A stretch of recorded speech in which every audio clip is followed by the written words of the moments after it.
could spend a moment with some remarkable people and discover what their life sounds like, what would you ask? Welcome to Are We On Air? An audio encounter.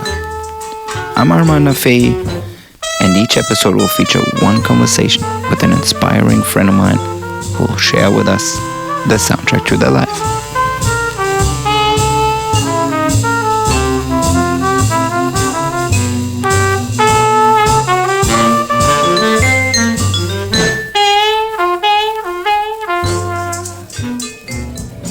Bonjour and welcome back to another episode of Are We On Air? Last October, I visited on a sunny and crisp Parisian morning Headbangers Records, up north in the artistic neighborhood of Montmarte. Headbangers Records was launched around 20 years ago in Paris by this week's guest, which is Pedro Winter, aka Busy P.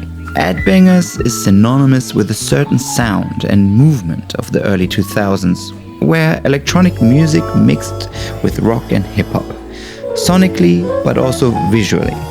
It was an early moment of street and skate culture entering the nightclubs, and which is now literally everywhere, from the biggest fashion houses in the world all the way to, I call it, the supreme effect. I first discovered this sound at the Dior Homme show under Edi Slimane back then in 2004, when this obscure and funky track was being blasted by an artist called TSL, which was basically my introduction into Headbangers Records and basically the introduction and start of this movement where we could not escape the sounds. I mean, I was literally every Monday at Trash in London by the incredible DJ Era Alkan, who was the master, one of the masters of mashing up these different genres into one harmonious, beautiful sound. We talked about that, of course, but also what it was like in Paris in the 90s and being Daft Punk's manager, but also discovering and developing artists that became household names such as Justice, aka Justice,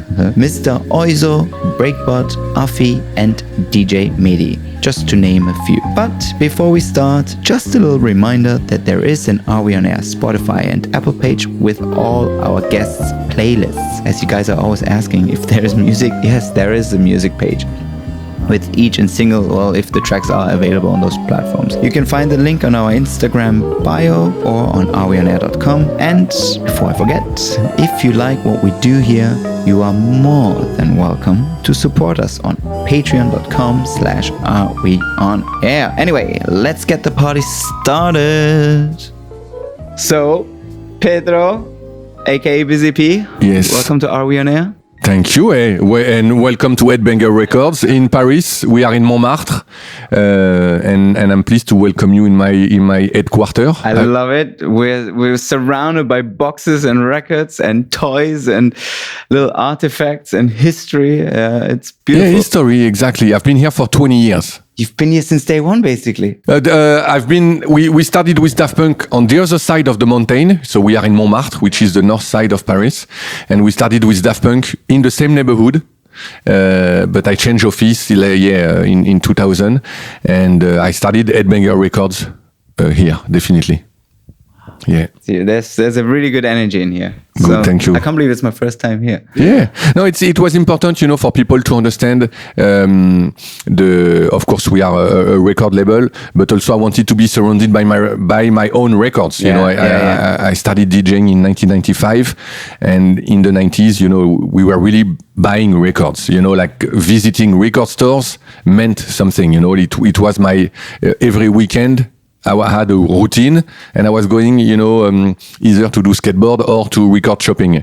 And of course, and sadly, like record stores starting to close one by one. But for me, it's my treasure, all those records I bought during the time. I'm still, of course, buying some records, but I have to be honest, less than what I used to do. And I wanted this office to smell and feel those records. So it looks like a record store for people who are listening. Sometimes people are knocking the door because we are at the ground floor and people are, can I buy some records? And I'm like, sorry, this is my own collection. I can play you some music if you want, but none of them are for sale.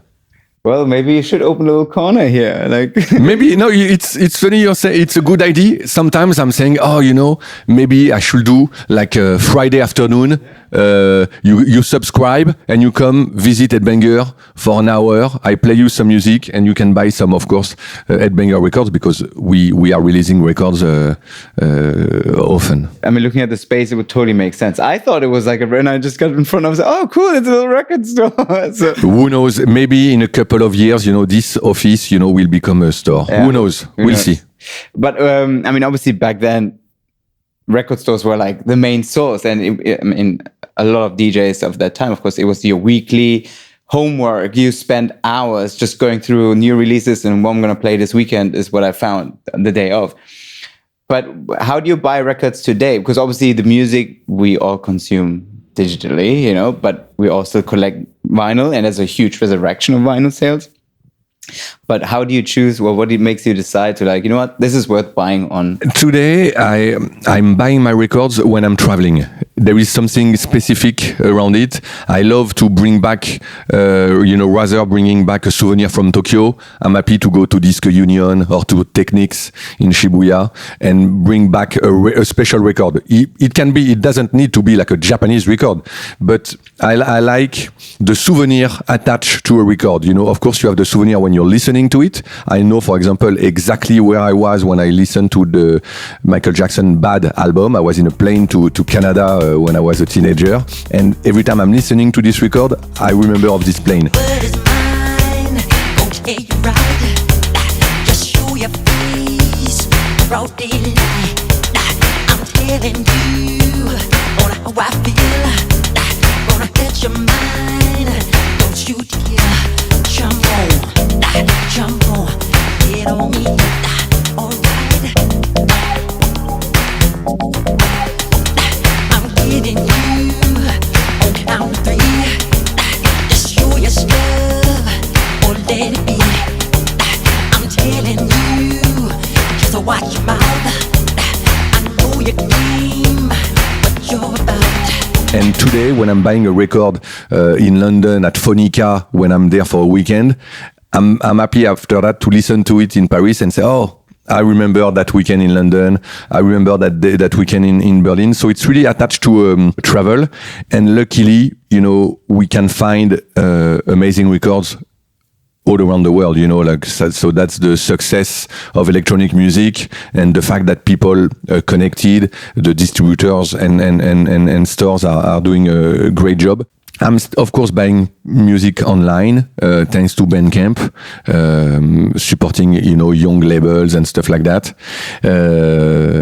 But the problem is records are taking place, and you can see in my office, I'm starting to be too much surrounded by records, so I need some air at some point. So digital music is also a good source, of buying or collecting, and thanks to those little hard drives, So I got my little hard drives. I like like beautiful drawn on. Yeah, where so where I'm putting my music, but it's an interesting moment for music, because as you said, we are consuming more and more music. In fact, music is even more powerful today, I think, than it used to be, and in a more business side or economic side of it, of course, for us as producer or as artist. It's weird to realize people are listening more and more music. Music is more and more in movies, in commercials, etc. And we don't get as much money as we used to do. So that's definitely something we have to think about. But let's be optimistic. Music is life, and music is forever. Amen. Goodbye. Amen. No, I agree. I guess also because it just becomes, it's like immediate now. It's a constant output. And I think it's just pure economies of scale, where it's just like there's so much out there that there's not much divided. When you divide it up, there's nothing for the artist itself. But I love that souvenir and going, because I that's how I shop as well for records. When I go somewhere, it's a reminder. And actually, talking about Tokyo, I had this a couple of years ago, this gig in Tokyo, and great little lineup, and James Murphy was also playing. And you know how James is super laissez-faire. He just came with literally a shopping bag, just like 10 records, like didn't care what's happening around him. And just like, these are the records I just bought, and these are the records I'm gonna play now. Perfect. I love that. Yeah, that's the best move. That's the best move, and he was so cool about it. I was like, yeah. Yeah, I'd love to do this kind of stuff of moves. Yeah, because I prepare. You know, okay, what happens tonight? You know, like USB, and then he just comes spontaneous. Yeah. But going back to you and this little interview series of mine, I kind of want to paint a picture of who you are, but through a couple of songs. And let's start with the beginning and to find out what was your earliest significant musical memory that shaped you as an artist. Wow, I love this question because, and I think we are all for that we are all equal. My childhood song was Pink Floyd, Another Brick in the Wall. We don't need no education. We don't need no thought control.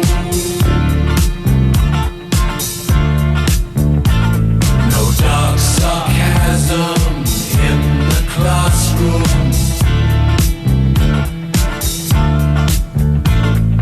Teacher, leave them kids alone.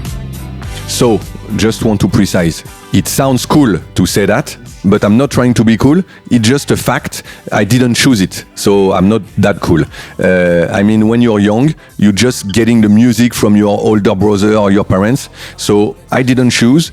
Of course, years later, I realized how important and how much I love Pink Floyd. You can see my VHS tape of Live at Pompeii here. So years later, of course, I realized the importance of Pink Floyd, which is we are surrounded, Dark Side of the Moon on the wall. And yeah, so I've heard. I can't say I listened to Pink Floyd when I was young, but I've heard Pink Floyd in the bedroom, and the chorus, you know, we don't need no education, keeps, and those, you know, maybe because it was the children's voice, you know, that maybe attract my ears. But so definitely the first musical memory I have is Pink Floyd, Another Brick in the Wall. Have you ever dropped that in a set? I don't think, you know. Wow, man, it's no. I never played this version in a set. In fact, I probably played some Pink Floyd, you know, like Money or something like that, like in a fashion party or something. But no, I never played Pink Floyd. So maybe this weekend at the festival. Maybe I will scratch my head. But how would you describe yourself with 3 songs or 3 records that are not your records and not from headbangers? 3. Wow. Okay. Can it be albums? It can be albums. We just have to pick one song from the album. But Beastie Boys, Check Your Head. Definitely, yes. Which is probably the album that I've listened the most, and the album I recognize myself the most, maybe because I was a teenager, 1992. So Beastie Boys, Check Your Head.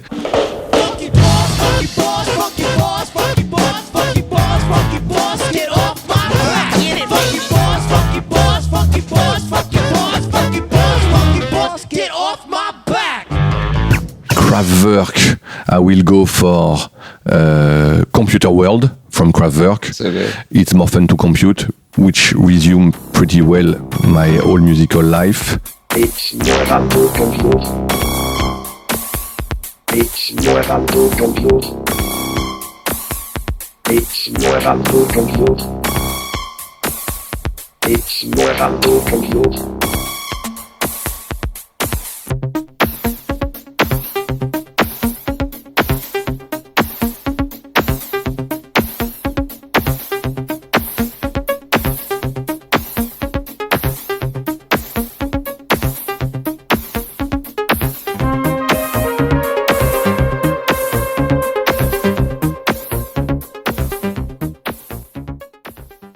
Oh yes, yes. And Metallica, Metallica, I will go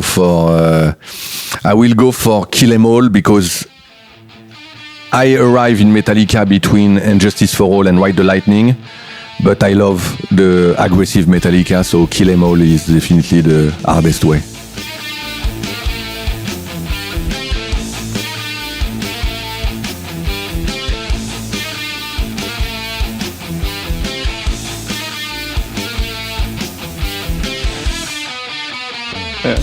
I love that. I mean, obviously the way you describe yourself is obviously how it influenced the sound of headbanger and what headbanger stands for, right?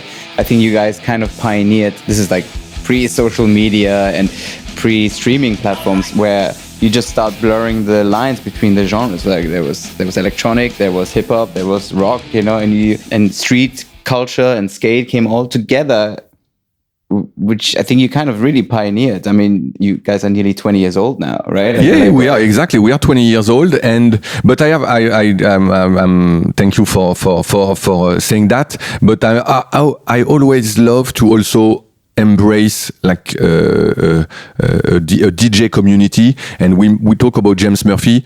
James Murphy, DFA was important. Errol Alkan in London, of course. The Too Many DJs are part. Boys Noise in Germany.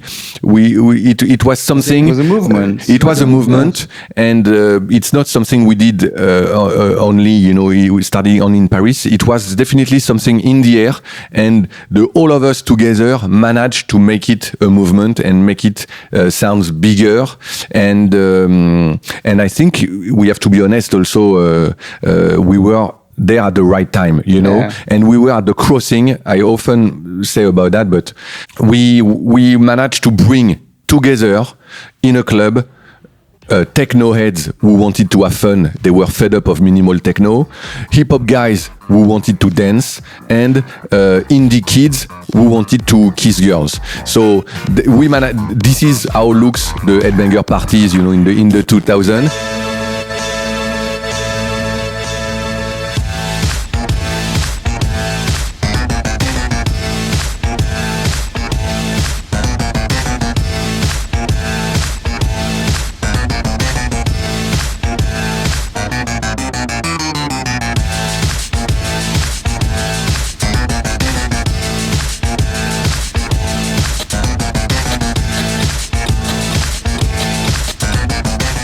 And I'm sure you can relate, and understand, like, those guys get together.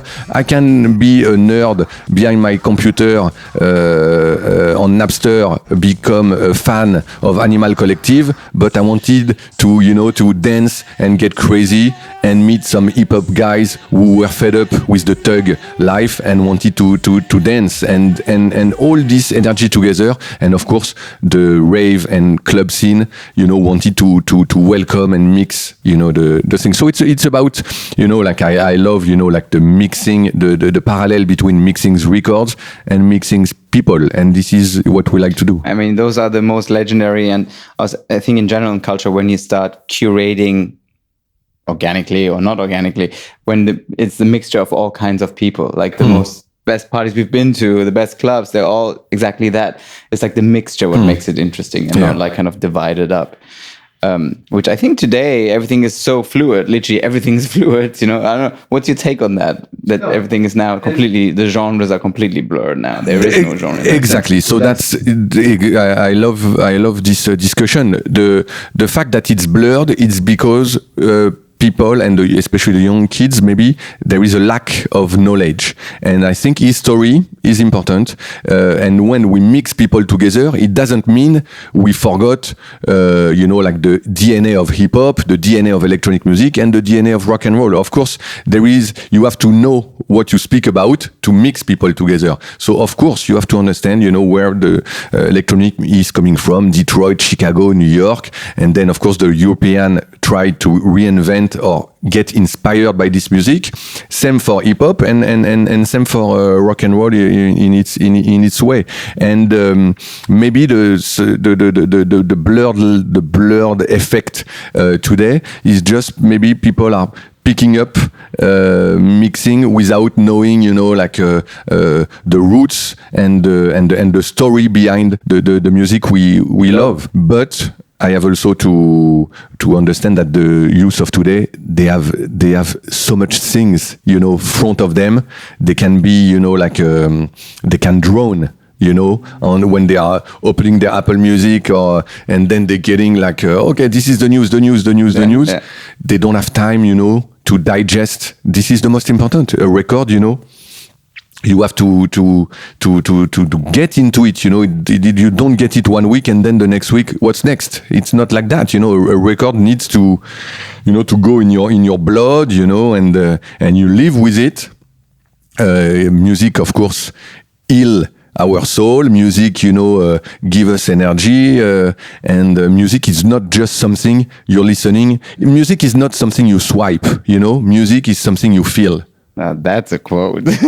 Amen. Yeah, I remember. I mean, back then I was living in London, and I would go every Monday, like church, going to Errol's Trash, because that's where you knew the latest, the coolest shit is going to be played, like stuff we none of us have heard. I'm like, who is this guy, and how does he find this music? And the way he blended all together, how he mixed it together was insane. I mean, he really opened up a lot of doors and careers, really. And that was that period, of course. And also my first headbanger records I bought in London, right? Like, you know, the record stores there. Yeah, I mean,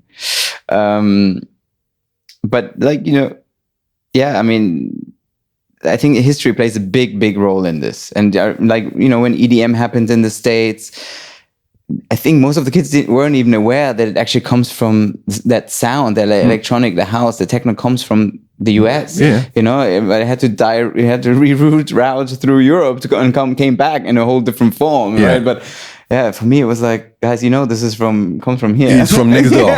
No, that was amazing. But also, you know, we can't always, you know, like we have to go with the flow. I mean, I will never blame the kids. You know, I will never blame or be against EDM or whatever. You know, it's definitely a different genre from what we are, but there are links, and it's more important to share the knowledge, share the love, and share the passion, rather than criticize. You don't know nothing about, you know, about electronic music. But it's interesting to go back to your previous question. I think there is also a lack of guide, and you know, we've been mentioning Errol Alkan, James Murphy, me. I love, you know, Trevor Jackson, Peanut Butter Wolf. Now there is Benji B in London. It's important to have people like that guide who you can trust, you know, like, and personally this is my only goal, you know, like I want, you know, like the fan of Headbanger to trust me. This is what I've been in search of all my life, you know. You can trust me. I introduce you to Justice.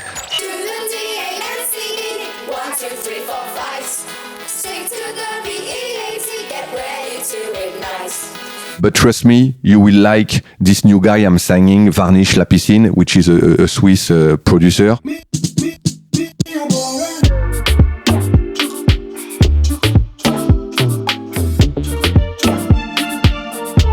You like Mr. Oiseau?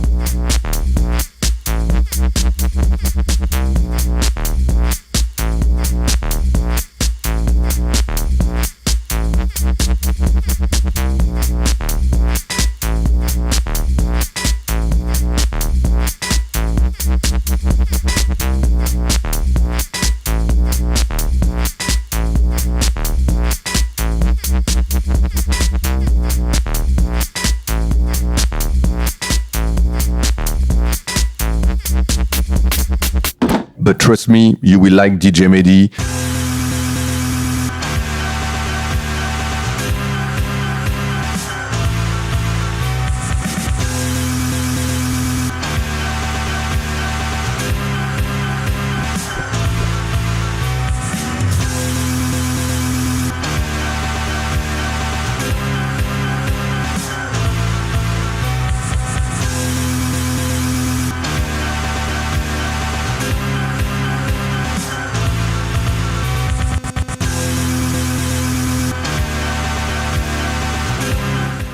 you know, on and on and on. And this is the what, you know, guide the importance of, you know, a musical guide, you know. It's the tastemakers, it's curators who kind of literally are filters, because they take all the stuff filters. in. I love exactly. Filters is definitely a good because there are so much music. Because it's algorithms that kind of define what you're listening to at this point, right? So I think the importance of these filters, curators, became even more relevant again now, more than even, I would say, 5 to 10 years ago, where this whole started, and it was new, exciting, and we're like, oh my God, great. And now it's just so much out there where you're like, I mean, even people like us, we're like, I don't know, like there's so much out there. You can't know everything. No, you can't. Me, I love, you know, I'm playing a game sometimes. I'm looking at festivals and I'm looking at the lineup. And I'm like, I don't know. And I'm like, whoa, I'm living into this world of music. I'm supposed to check what's up, what's new, what's next. And I'm like, whoa.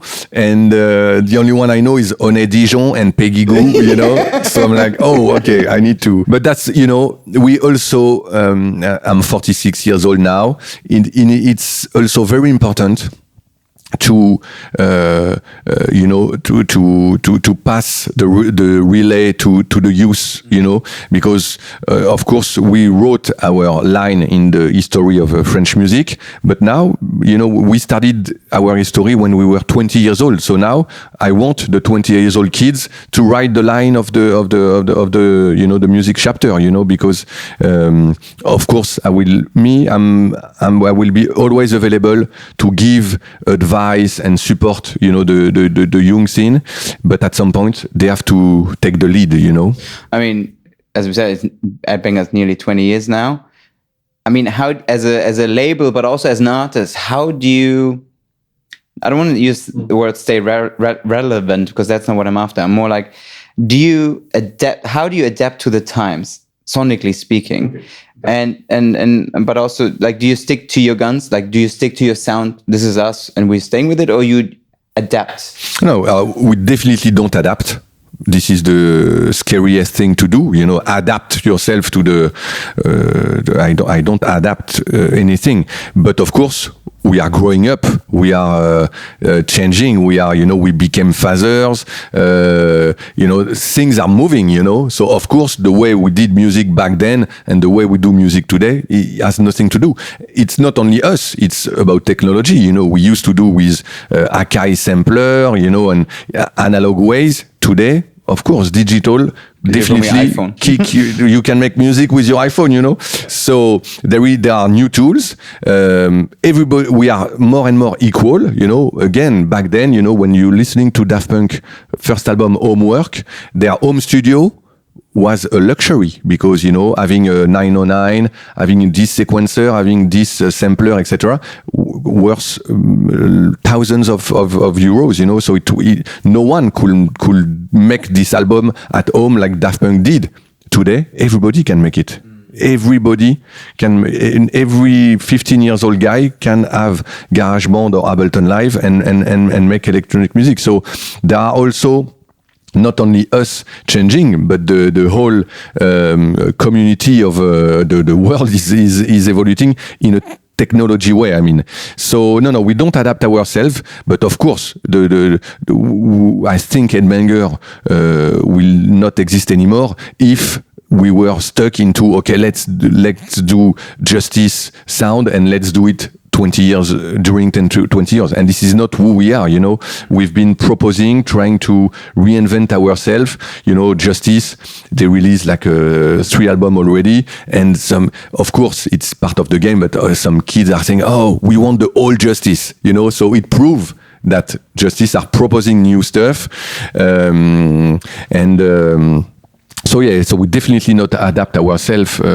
We write our own story, you know, and this is what's, you know, touch the heart of the people, you know, because we are not waking up in the morning saying, oh, let's be different, but we are just like that, you know. We of course we are happy, you know, like when Kanye West is calling Justice, oh, I want you to produce this, the guys are saying, okay, we can try to work on something for you, but then when there is 20 calls and 20 emails, at some points the boys say, hey, You know, we leave you with your crazy game, but we are out of it. And this is unique. This is what marks the difference, you know, with Justice and other artists, you know.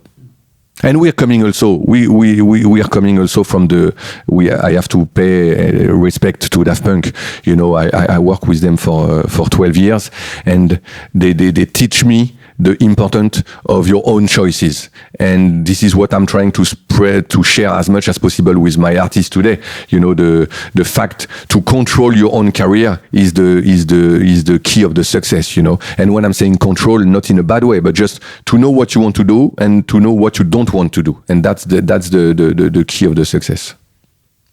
And longevity. Which comes with consistency. Which come with consistency. And me, this is the only, you know, because sometimes, of course, I'm getting older, but sometimes I'm like, oh, I would love to get some respect, you know, and the respect has to come with the fact that we've been doing our thing for more than 20 years now, and we are the same. Like, I mean, me, I didn't change my way of receiving or listening to music, and longevity and constancy is, I think, the best proof of success. I mean, when I just listened to your discography, right? I remember the first time I heard Headbanger was the Dior Homme show. DSL. Wow, okay. Yeah. The DS, it was a strip. Was okay, track, right? wow, good memory. Yeah. From that to Take Your Time Now, and obviously in between the whole Medi and Justice, I think you see, of course, a wave of energy that obviously adapts to the times, but there's a certain rawness to the sound.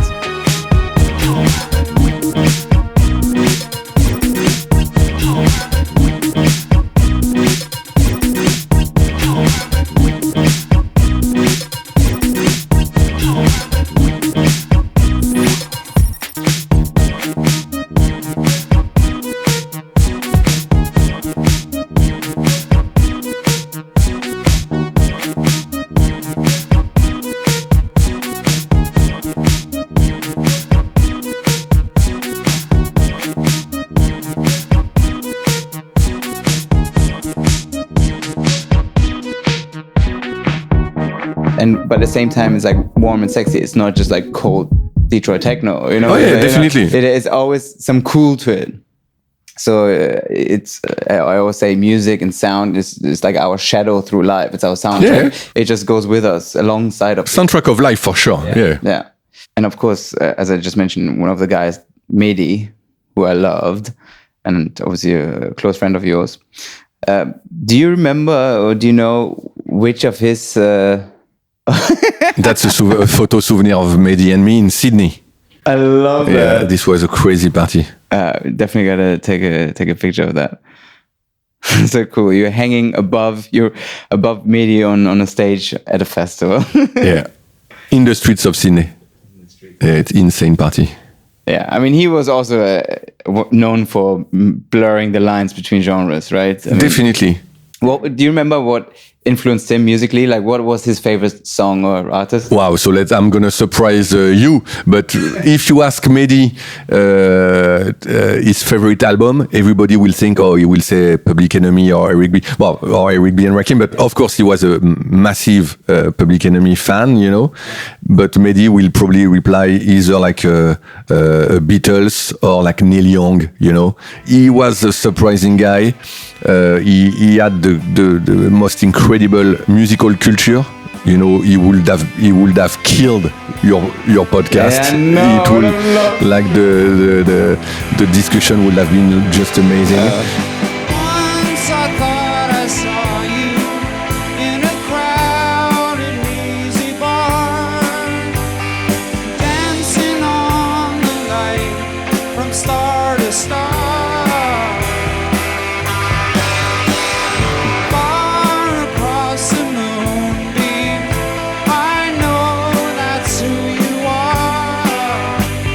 Saw your brown eyes turning once to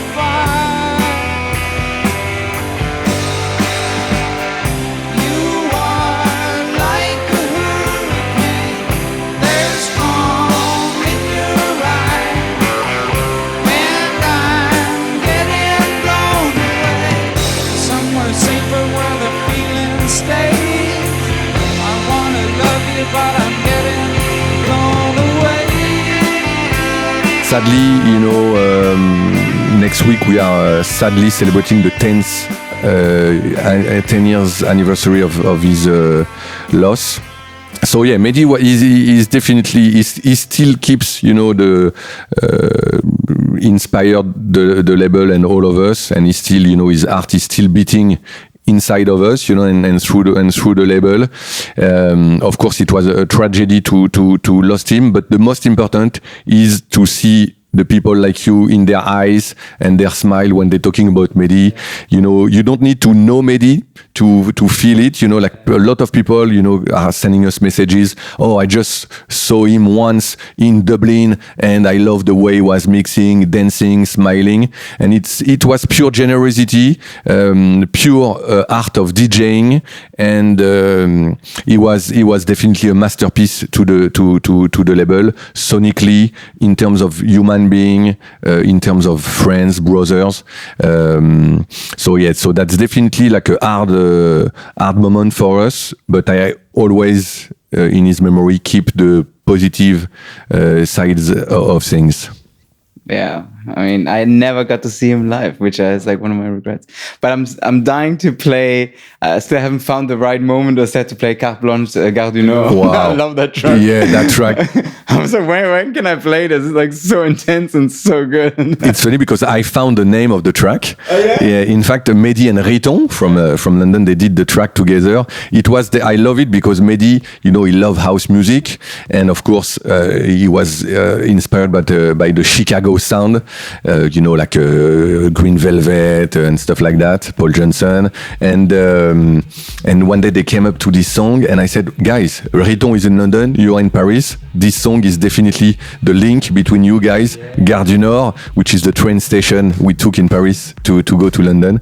And this song is definitely like a classic of headbanger. I've been playing it probably every DJ set in a club. So I'm playing Gare du Nord, yeah. To express no local stops. It's time to get fat and collect our props.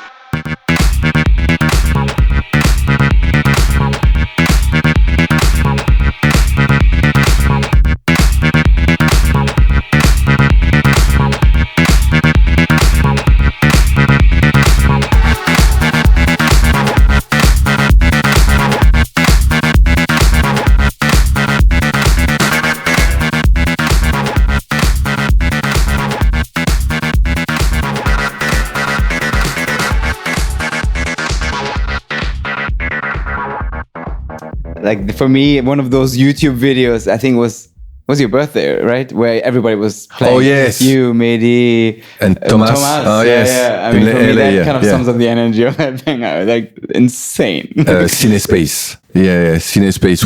I have to send some love to Steve Aoki and DJ AM at the time.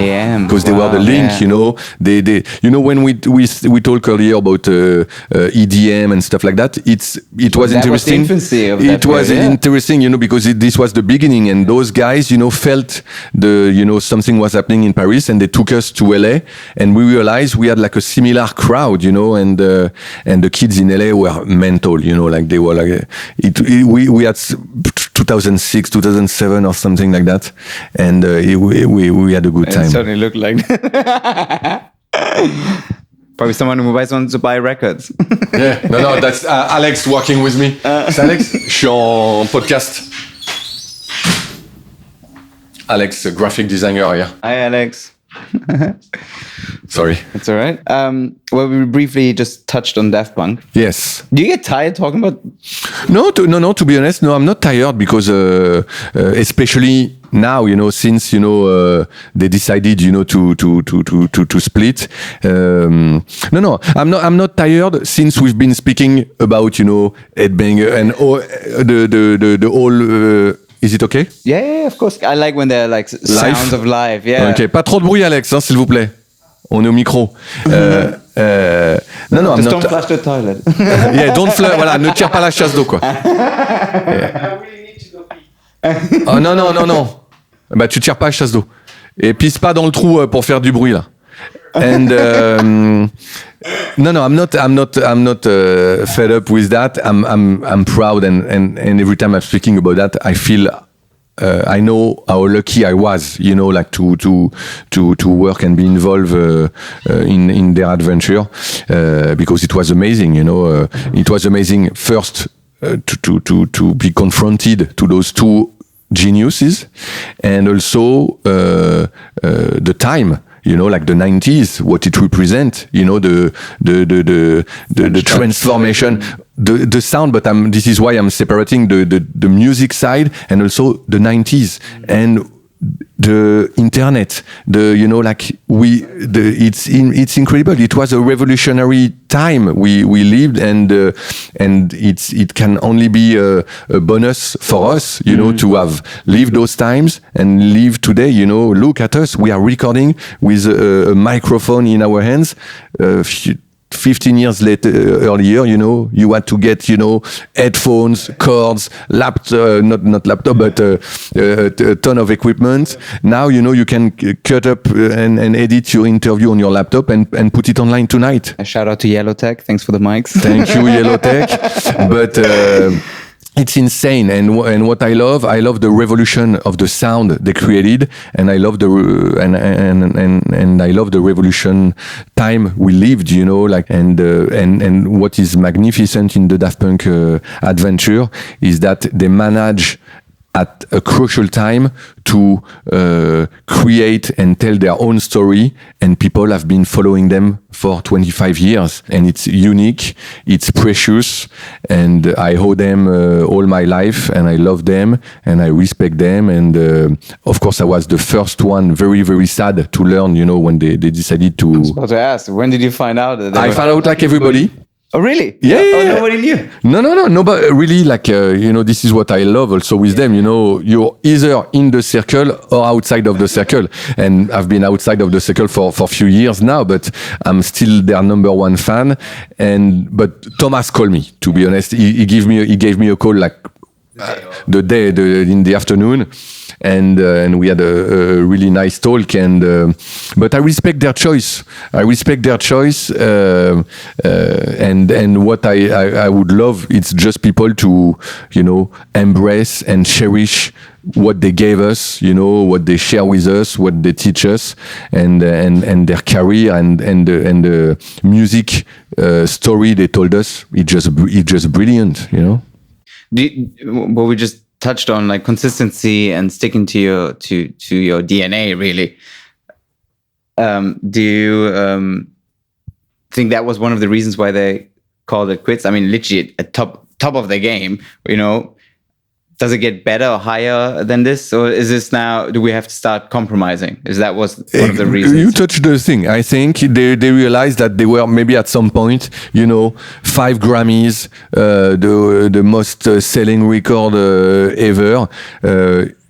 How you can do better, how you can do more, and what about doing less, Mm-hmm. And what about doing less? Doesn't make sense, in our human brain, but it makes sense in their robot's head. And they said, okay, let's go backward. And so I imagine, they decided, that definitely, for sure, those two guys are the most, they will never accept compromise. Yeah. And this is only respectful, successful for so long. Exactly. But the positive side of things, they will make music, for sure, on their, So they're doing solo projects? Yeah, Thomas already announced, like he has been doing some music, like for a ballet, like a dance ballet. I'm sure Guiman, he has been working on some music for years, so I'm sure we can expect some music. I didn't listen to anything, but they are musicians. We know that Thomas also has dreams of directing stuff, so I'm sure, it will take time, but we will hear about Thomas Bangalter or Emmanuel de Même I Christo. can totally see them do movie soundtracks. I mean, they are in Hollywood. As we met a couple of times at the Chateau. That's, I can totally see them there doing movies with an orchestra, without an orchestra. I mean, We'll see. Time will tell. But I really hope that Thomas is going to do some solo stuff and also DJ again. I remember the first records I bought were the Roulé, yeah. I mean, still Pure to this club day, music, yeah. but timeless and quality, sonically speaking, but also like the visuals, insane.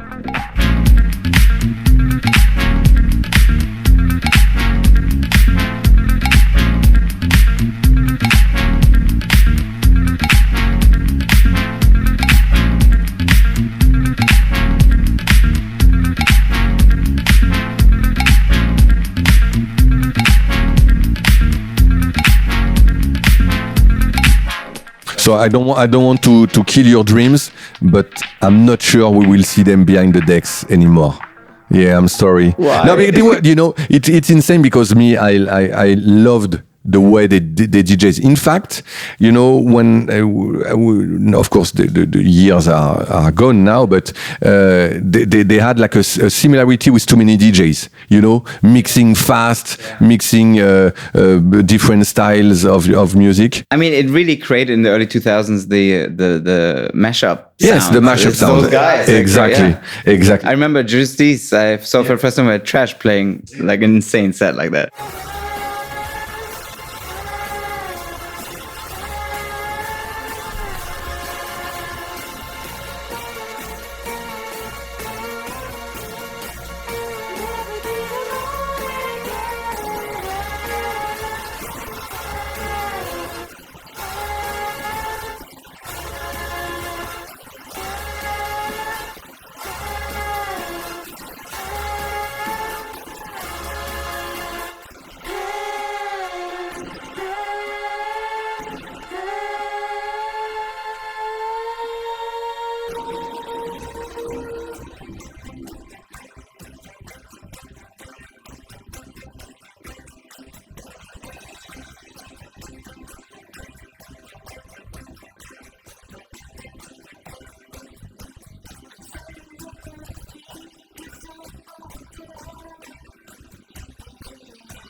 Thomas and Emmanuel, they didn't have the DJ things inside of them, so I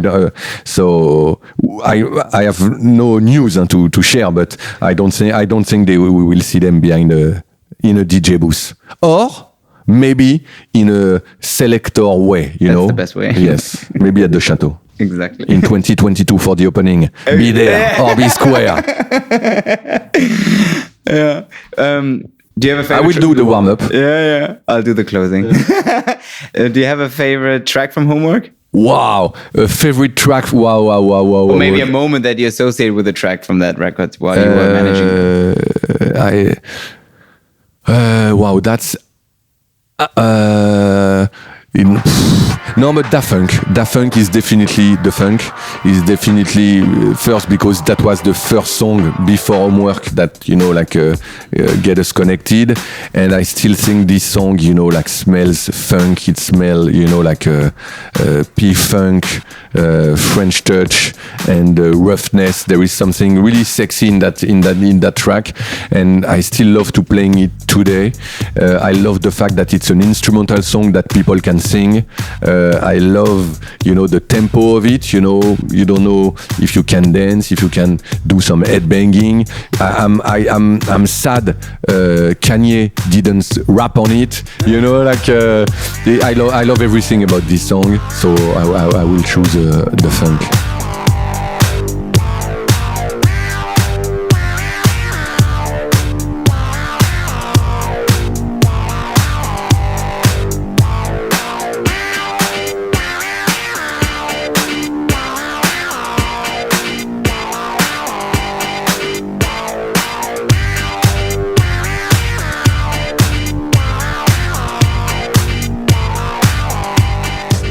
Shout out to one of my favorite directors, Spike Jonze, who did this amazing video of this dog head guy walking in New York. Well, from New York to Paris, what song defines Paris for you? Wow. What songs define Paris? Wow. It's funny, you're asking me this question, and I'm going more into the hip-hop side of things. It could be anything. Like, what song is for you Paris? It could be Rimka, it could be 113. Yeah, no, but you know what? I was going either Les Princes de la Ville from 113 or Bouge de là from MC Solaar. Non merci, c'est très gentil, mais je ne mange pas de porc, elle m'a fait bouge de là. Bouge de là. But it's definitely more like a hip-hop song than a electronic sound. So I will say 113, Les Princes de la Ville, produced by DJ Melly. Peu d'élégance dans mes écrits, normal pour un mec de Vitry. Sur ma feuille, le ghetto, je retranscris. Zigzag entre le mal et les délits. Je me débrouillard une fois sorti du lit. Au chômage pourtant jeune et ambitieux. C'est pour nous qu'ils ont créé la NPE. Mais y'a une queue d'1 kilomètre pour gagner 3 pépettes. Je peux me permettre qu'ils aillent se faire mettre. Alors les bacheliers s'engagent à l'armée. Les pauvres petits smicards, y'a de quoi s'alarmer. Des brinquois m'armer, tout ça y'en a marmé. Un jour les keufs viennent te ramener. Vitrine 9-4 de ma ville, je veux être le prince. Je veux pas te cacher, monsieur le maire est une pince. Des promesses y'a pas à dire, y'en a toujours. Rénover les bâtiments, on attend toujours. Et vos monuments à 100 bars, nous on s'en fout. Soi-disant députés en costard, ils sont fous. Comme tout citoyen censé aller voter, histoire de dire que j'existe dans leur communauté. C'est impossible, quand je vois des frères me noter. Au déboire à Benoît, c'est pas une nouveauté. À la suite, je félicite les gros bonnets de l'illicite. Pas d'ingénieur dans mon équipe, on est jeunes et ambitieux. Parfois vicieux, où tu dis que tu peux être le prince de la ville si tu veux. Si tu veux, où tu veux, quand tu veux. Such a good track. What have you recently discovered in music, art, or film that caught your attention? Wow, what I've discovered recently. Alors sadly, we've been stuck for the last few months. So sadly, we didn't see much in terms of art or movies. No, but musically, like people have been asking me what is my album of the summer, and two brothers from Scotland, Sons of Raphael. Yeah. Because they came to Paris to record the album with Philippe Zdar at Motorbase. And also the album is released on my partner label Because Music, and I've been loving the energy, and I've watched them live, and for some reason I'm not their manager or whatever, but I just love the energy, and I think they could become big rock stars. Two brothers on stage. I love rock bands when they are two, like White Stripes for me was the best, like the end. For some reason, I feel the same energy, so I wish them the same success. And also I like to choose, this kind of music, because everybody is expecting us to like, electronic music, which I love, but you gotta be diverse to appreciate anything, really, yeah. So yeah, Sons of Raphael, first album, qui s'appelle The Messianic Homage.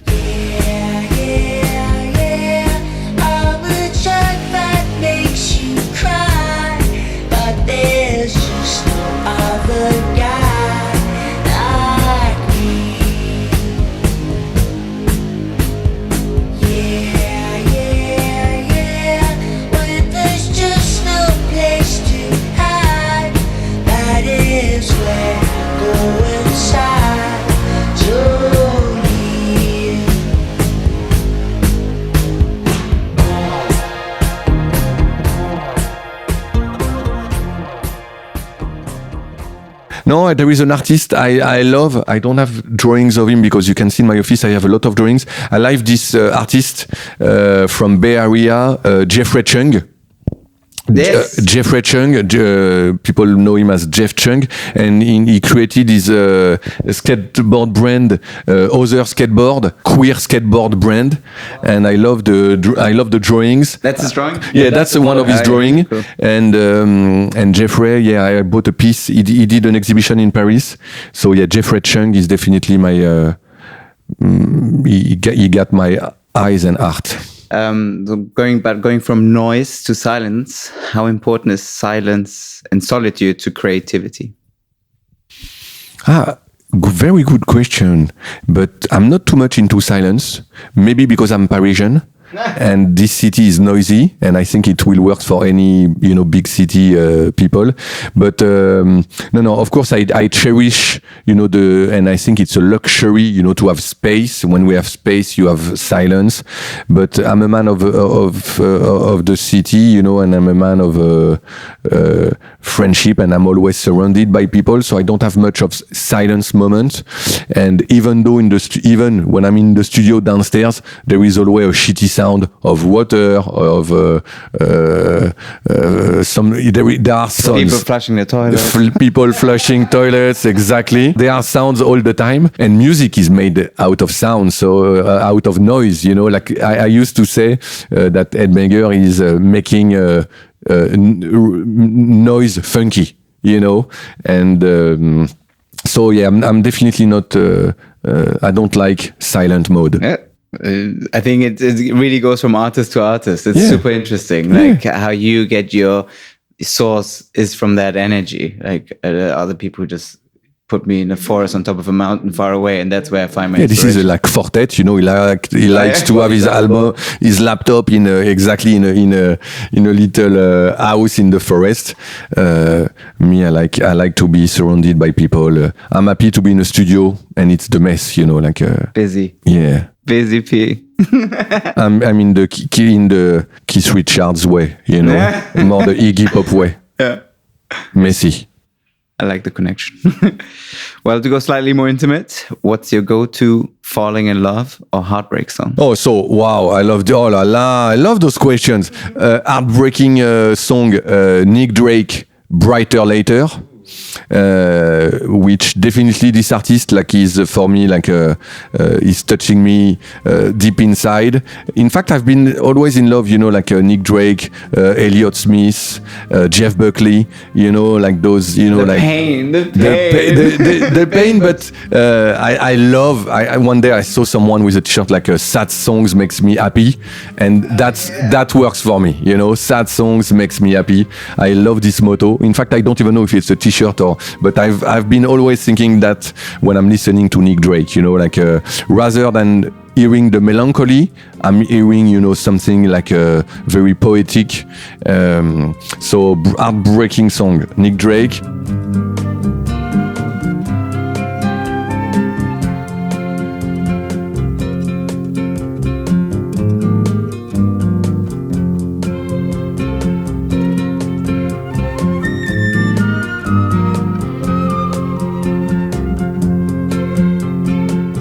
Fall in love, I will say anything from Frank Ocean.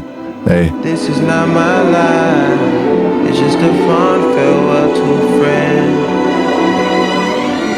It's just a fond farewell to a friend. This is not my life, it's just a fond farewell to a friend. It's not what I'm like, it's just a fond farewell.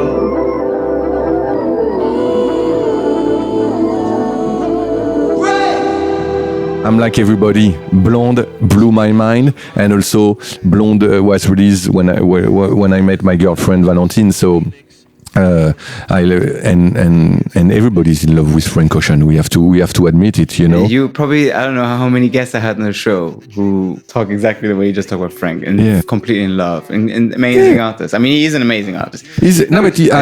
to be, I wish he was making more music, and I wish he was more. I wish he would come on the podcast, which I've been working on for a long Frank. time. Frank, come on, baby. But I wish he was less complicated. You know, I think there are Artiste.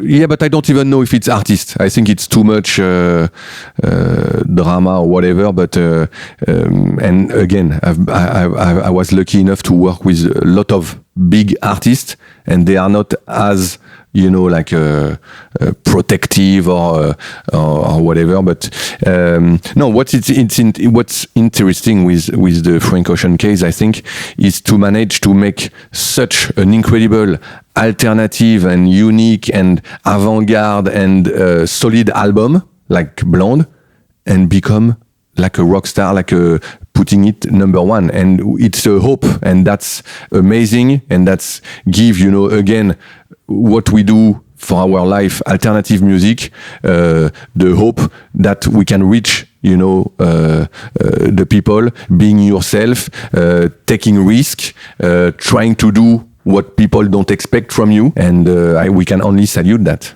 Well said. Yeah. What's the sexiest song? Whoa. Sexiest song. So it's what? Prince, James Brown, I don't know. Sexiest.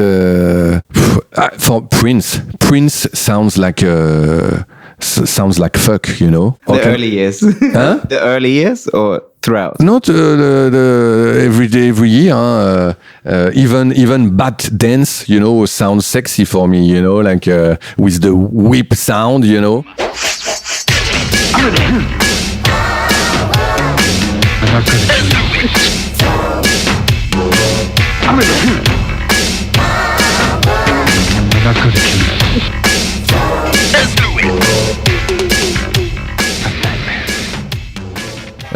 So definitely Prince. I don't know, what can we have to choose one? You can choose just one. From Prince. Controversy was a good one. Good choice, Alex. No, but Controversy is a bit too cute. Me, I want to, when I'm talking is Prince and Sweaty Sex, If I was your girlfriend. If I was your girlfriend. Cream. Putain. Well done. Cream is a good one. Naughty, Alex.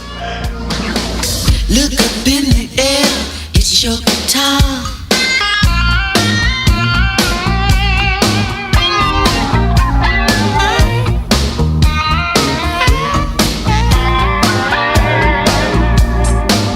Do your dance. Why should you wait any longer? Take your chance. It could only make you stronger. It's your time. It's your time. You got the horn, so why don't you blow it? Blow on, blow it. You're so fine. You're so fine. You're filthy cute, and baby, you know it. You know it. Come on, Cream. Get on top, Cream. You will come, Cream. Don't you ever stop, Cream. Shaboogie bop, Cream. Cream. Cream. Shaboogie bop, Cream. Cream. Right there, Cream. Don't you stop, Cream. Shaboogie bop, boogie. I just bought, talking about Prince, at auction, unreleased tapes from Prince. You got it? Yeah. Wow. Yeah. So I can't wait to hold it in my hand. And there's one from his ex-wife. A happy birthday song he recorded. No for her. way. Yeah. Wow. Crazy. I can't wait to if it's great and if I'm allowed to release it on a little 7-inch, I'm gonna put it out there, like for the people. Don't ask anyone. Huh? If you ask, it's gonna take years. Yeah, I release it via Headbanger. Yeah, exactly. Yeah, imagine having what a nice birthday gift, a happy birthday song from Prince. Wow. Yeah, I'll let you know. Talking about birthday gift, because I know you know Sarah from Colette. For our last birthday, Philippe, her husband, called me one day and said, "Oh, Pedro, I have 2 snippets on my phone from Beck and Pharrell singing Happy Birthday to Sarah. Oh, wow. What can we do about it?" He sent it to me. I did a song and I pressed one unique vinyl for Sarah's birthday. Wow. So it's a birthday song featuring Beck and Pharrell. Will we ever be able to listen to that? She is the only one deciding about it. It's like that Wu-Tang record, they're only one Yes, person. exactly. Unique piece. Well, Pedro, to wrap up our little chat, which was a lot of fun, if your life would be a movie, what song would play in the end credits? Wow. Can't be composed by Daft Punk when they're in Hollywood. It needs to be something else. Okay, wow. End of credit song. Wow. That's tough. That's a tough one. Because it has to be so a movie that resumes life, huh? Pretty much. So I get the most broadest answers because some of them go very dramatic, like ending. Some go super happy. Some go very funny. Like I just saw your phone case, which was David Shrigley, who of course chose the silliest. Yeah, no, it will definitely be something optimistic and smile, like Happy by Pharrell or, but I don't know. No, but you know what? Wow, it's a tough one. Non, mais je vais trouver. Final song. The final countdown. Na, na, na, na, na. Europe, final countdown. That's it. It sounds like a Kevin Smith movie.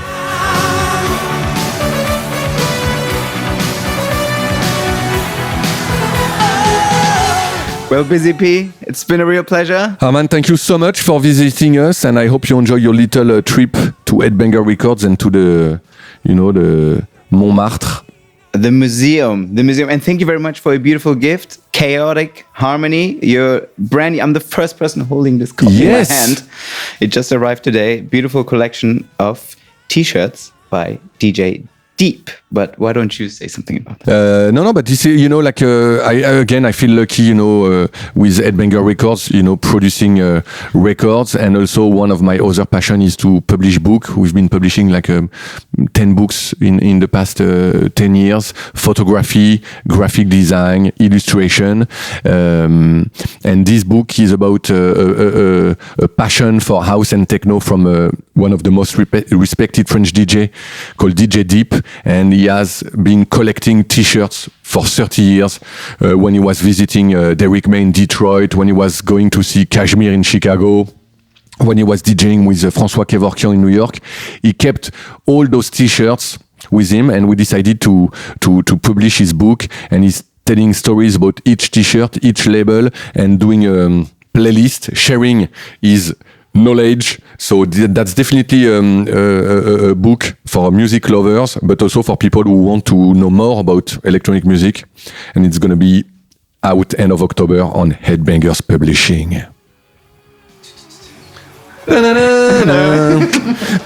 It works with everything. It could be also the intro of this podcast. It's a Dizzy Gillespie track, the intro. So. Oh, okay. So let's respect Dizzy. Thank you so much. Thank you. I let you be busy again. Ciao. Busy again.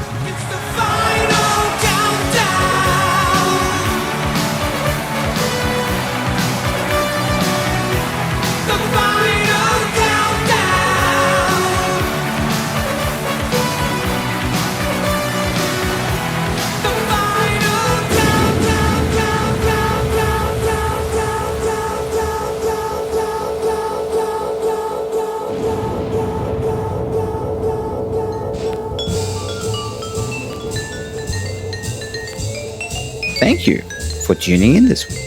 If you want to listen to the full playlist, visit areonair.com or our Spotify channel. You can also find us on Instagram and on YouTube at areonair. And a big thank you to my wonderful team at Studio Neu. I'm Arman, and I'll speak to you soon.